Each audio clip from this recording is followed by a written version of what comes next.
সীমান্ত সংঘর্ষ ও রাজনৈতিক টানাপোড়েনে মুখ থুবড়ে পড়েছে প্রতিবেশী পাকিস্তান ও আফগানিস্তানের কূটনৈতিক সম্পর্ক। আন্তর্জাতিক মধ্যস্থতাতেও মেলেনি সমাধান। কূটনৈতিক টানাপোড়েনে ধাক্কা লেগেছে বাণিজ্য খাতে। গেল 10 অক্টোবর থেকে স্থগিত আছে দুদেশের বাণিজ্যিক সম্পর্ক।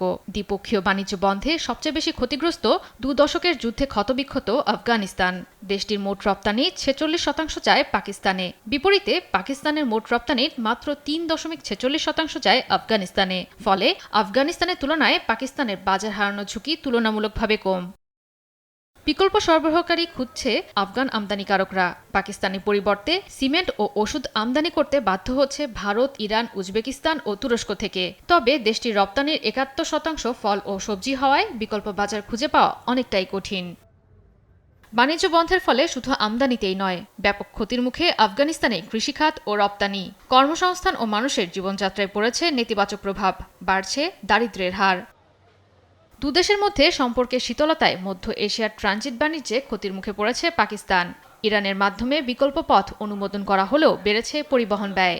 শিগগিরই দ্বন্দ্ব কাটিয়ে উঠতে না পারলে সংকট আরও বাড়বে। জয়া সরকার, নিউজ ডেস্ক, দেশ টিভি।